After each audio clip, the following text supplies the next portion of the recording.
The one thing they all have in common, I think, is they're hungry. And I know that sounds simplistic, but I believe that's the single most important element that separates the quality of people's lives. It's not just the ability to have hunger, but to sustain it. Hunger means that you want more. You want more of yourself. You want to make a bigger difference. You want to be a better parent. You want to do something more than there is today, and that you don't get satisfied. Most people start out with hunger at an early stage of life and they lose it. But the people that come to me are hungry either because something's happened, they've had a birthday with a 0 on it, they've gone through a divorce, they're starting a business and they know I've got to have a different level, or they're the best in the world and they're always looking for that edge that makes the difference. I think everybody is born with hunger. Like, there's the desire to grow, to expand, to learn, and then disappointment sets in early in life for most people. And then we look to blame something outside of ourselves. And there are many events in our lives that can affect us all. We've all had pain and challenges. But I think if you can find within yourself the part of you that wants to constantly give something more than yourself, if you can find a mission larger than yourself, then you're more pulled to do something than trying to push yourself. And pull has much more power than push. I always say motive does matter. That if your motive is to serve something greater, there is an energy that comes up inside of you. So I feed 2 million people a year because somebody fed my family when I was 11 years old, and now this year we're feeding 4 million. I want to do more in that area. And every business I'm in, that drive just doesn't go away. The capacity to strengthen and increase your hunger is the one common denominator amongst the most successful people. They've never lost their hunger. Most people are hungry to achieve a certain amount, make a certain amount of money, and then they get comfortable and relax, or to get a certain level of fitness and then they relax. But Richard is as driven today as when he was 16 years old starting. He's like on fire, and he's 65 years old. Warren Buffett is 85 years old. He's as driven today as when, he began the journey, right? I believe intelligence. I love people that are wickedly smart. And I work to be wickedly smart by educating and training myself and so forth, and training my brain. There's a lot of intelligent people who can't fight their way out of a paper bag, right?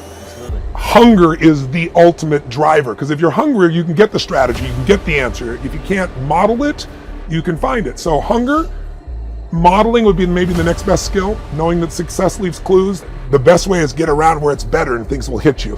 Who you spend time with is who you become.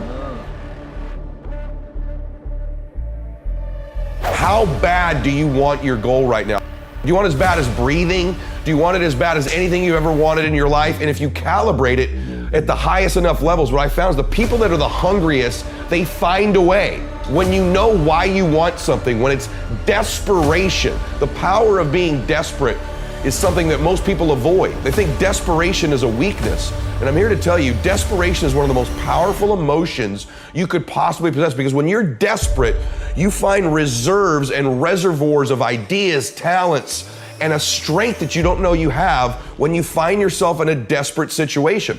So ironically, the one thing most people avoid in their life, hunger, which is caused by being desperate. When you're starving, you become desperate. So the number one thing we need more than anything to win is hunger, which comes from a state of desperation. Yet we're constantly trying to comfort ourselves in the real world to avoid the state of being desperate. And I'm telling you that I think you need to embrace desperation again in your life. Like, do you want it so bad that you're desperate for it? See, in a fight, you show me two people. This is why it's so hard to repeat as a champion in the fighting game. Because you show me someone who's up and coming, who's hungry for that title, who's never had it before, who can taste it, who knows if they win that belt, their whole life's gonna change. They're gonna be champion of the world, all the endorsements, all the money, all their family life, all their parents' lives are gonna change. You show me somebody chasing that, hungry for it, against someone who's just trying to hold on to a title. And that's why most of the time the challenger beats the champ.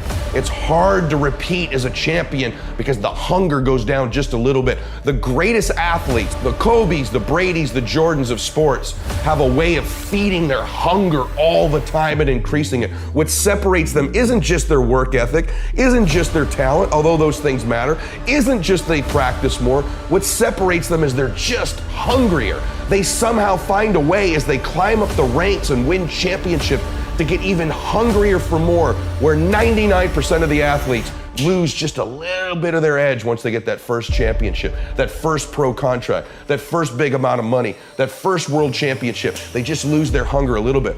And then there's the elite, they get hungrier. It feeds the beast.